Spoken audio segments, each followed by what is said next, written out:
Alright, so let's jump back to router tree. So first we are going to configure a route policy, and I call it a RIP underscore to OSPF. Okay, that will be on the node D9 node 10. Okay, so always refer back to your table. If I match a tag of 100, okay, then I'm going to do a route policy RIP underscore to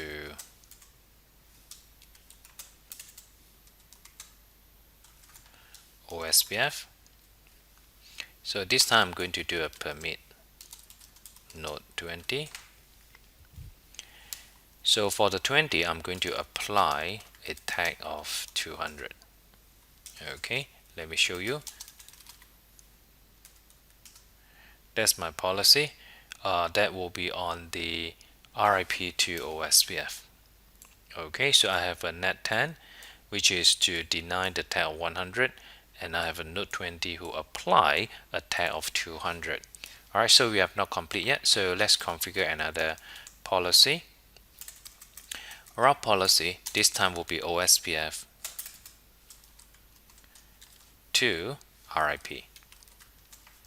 Okay, deny node 10 if I match a tag of 300, and route policy OSPF to RIP permit node 20, and I'm going to apply a tag of 400. Okay, so when I do a display route policy, so I have two policy here, RIP to OSPF, okay, with a node of 10 and 20, and OSPF to RIP with a node of 10 and 20. Right, so once we have configured our policy, we are going to do a import route with the policy. So firstly, under the OSPF, I'm going to say that import route RIP using the route policy RIP to OSPF. Okay, there you go. So then we go into the RIP. When we do an import route, before this, let me show you here. You can see that we import route without any policy. This time we are going to import route OSPF route policy. This is OSPF to RIP. There you go. Alright, so we have done it on R3. We are going to do the same thing to R4. So on R4, do the same thing. Route policy RIP to OSPF. Okay, we are going to deny node 10 if I match a tag of 400. Okay, then I'm going to do a RIP to OSPF. This time I'm going to permit node 20, apply a tag of 300. Okay, so this is done. Display route policy. Okay, so I have 400 that is being denied, 300 that is being applied. Next, I'm going to do an OSPF to RIP. Route policy OSPF to RIP deny node 10. Okay, so there's a space here. Right, so I'm going to match a tag of 200,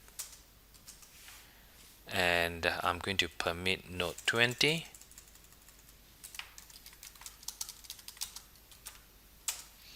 and apply a tag of 100. There you go. So under the OSPF,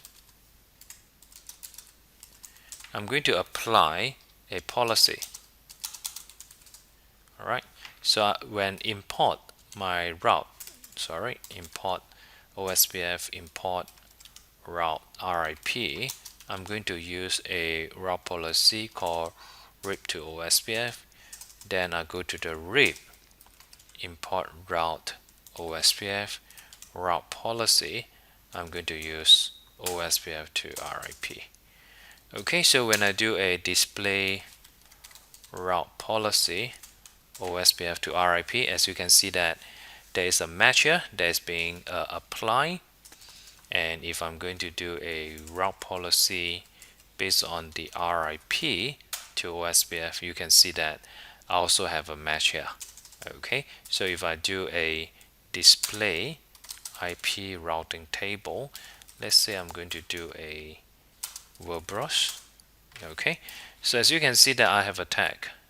Alright, so that will be on the 200 that is being tagged by the R4. That the tag will be on the R3. Okay, so I'm actually refer to this table when I'm actually configure my configuration. So with this, we have effectively prevent the loop inside this network environment where we do a mutual import. Right, let's look into the requirement here. So deploy R3 and R4 in OSPF area, summarize 10.0x0/24 into 10.0.0.0/16. So R3 and R4 is an ASBR, all right? And since this is an ASBR, we are going to run under the OSPF process ASBR summary, all right? And the question requires us to use a 10.0.0 with a subnet mask of 255.255.0.0. Alright, so we are going to configure this into both the router 3 and router 4. Now what will be the effect over here is, now since that both the router 3 and router 4 do a mutual import, now when I create the summary from the OSPF, what will happen over here is all the detail route that's sent to R4, which is 10.0.0.0, 10 and 20, will be summarized as 10.0.0.0/16, and it will be advertised to R2. R2 will advertise to R3. Now R3 receive 10.0.0.0/16 and is import back into RIP. Now the first problem here is R5 will receive the detail route plus a summary route. Now on top of that, we will also have a looping. Now assuming that R2 now going to do a ping. Now when it's going to ping something that is not available, let's say I'm going to ping to 10.0.9.9.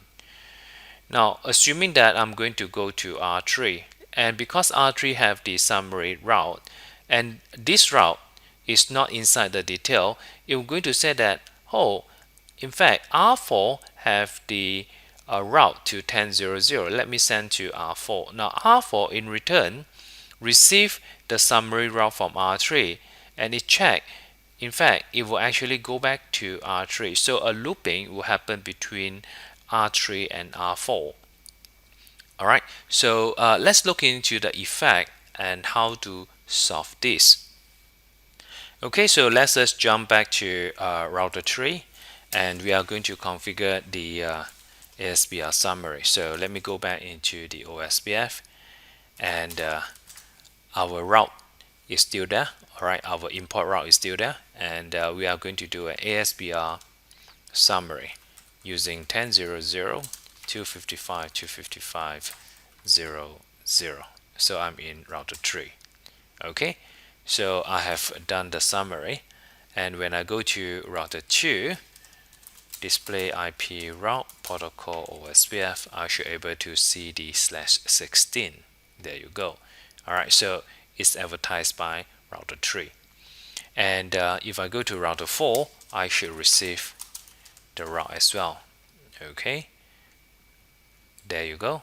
Okay, so that will be on the 10.0.0/16, and I will send to my next hop 24112, which is here. Now interestingly, if I go to router 5, when I do a display IP route, as you can see from here, I will also receive the 10 network. Okay, this time I receive it from 45, which is from router 4, so 45114. The reason is because that R3 doing the ASBR summary. So this is the first issue. R5 receive a summary route. Now if I'm going to go back into R4 and I'm going to do a mutual summary route and see what will happen. So OSPF ASBR summary 10.0.0.0 255.255.0.0. Okay, so now I have a mutual summary. Now R5 will still receive the summary route, okay, which is the /16, and I'm going to show you from R2 perspective. All right, R2 receive the /16 from both sides. Now assuming that now I'm going to do a trace. Okay, let's say I'm going to ping to an unknown host 10.0.0. You notice that over here this is actually looping and is actually stopped. Alright, so I ping to an unknown IP address. So first it's actually going to the 23.113, that's the router 3, then it go to 35, okay, then it went back to 24, okay, that is the 24.112, then it go into 23.113, then go into 45.114. So it go from router 3 to router 4, router 2, router 3, then router 4, router 2, router 4, and then it go into router 4. So we have a loop here. Now because of the summarization cause the network to have a loop. So now we are going to look into the solving of this problem.